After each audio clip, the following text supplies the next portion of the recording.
In the book about Charlie, Damn Right, by Janet Lowe, Charlie talks about his view on teaching finance. He says that he would use the histories of 100 or so companies that did something right or wrong as a basis for teaching the course. Could each of you, and since this concerns Charlie, could each of you, we'll start with Charlie, give us an example or two from either category, right moves or wrong moves? I predict Charlie's going to talk about Costco. Go ahead, Charlie. Well, Costco, of course, is a business that became the best in the world in its category.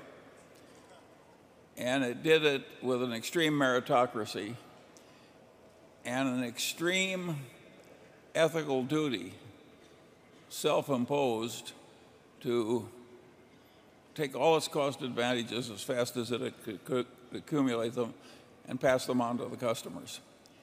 And of course that created ferocious customer loyalty. And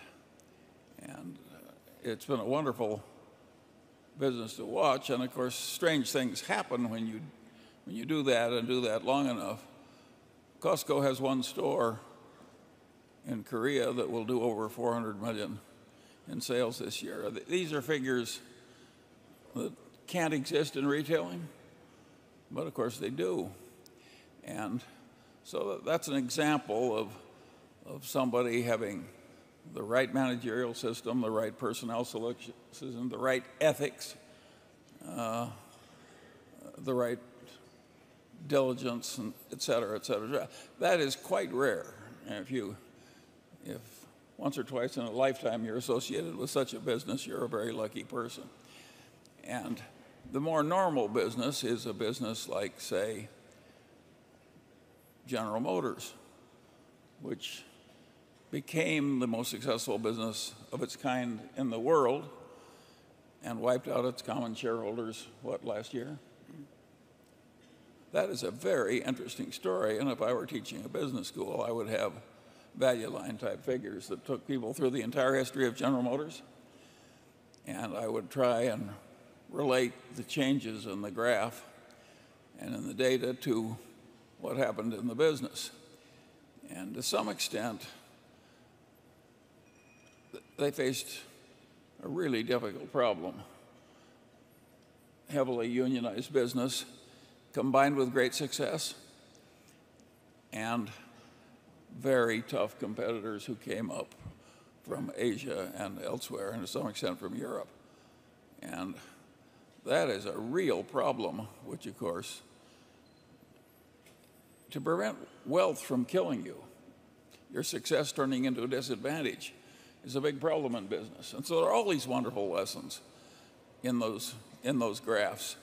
And I don't know why people don't do it. The graphs don't even exist that I would use to teach.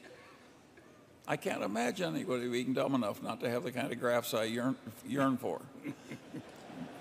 But so far as I know, there's no business in the school in the country that's yearning for these graphs.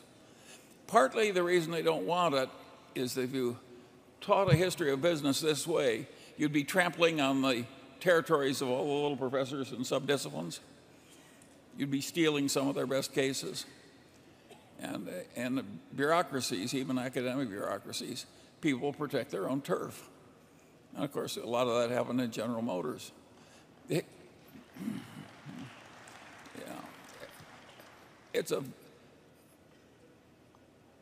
I really think the world, that's the way it should be taught. Harvard Business School once taught it much that way, and they stopped. And I'd like to make a case study as to why they stopped. I think I can successfully guess. It's a course in history of business trampled on the territory of barons of other disciplines, like the baron of marketing, the baron of finance, the baron of whatever. And IBM is an interesting case. I mean, there's just one after another that are utterly fascinating. And I don't think they're properly taught at all because nobody wants to do the full sweep. Charlie and I were on a plane recently that was hijacked.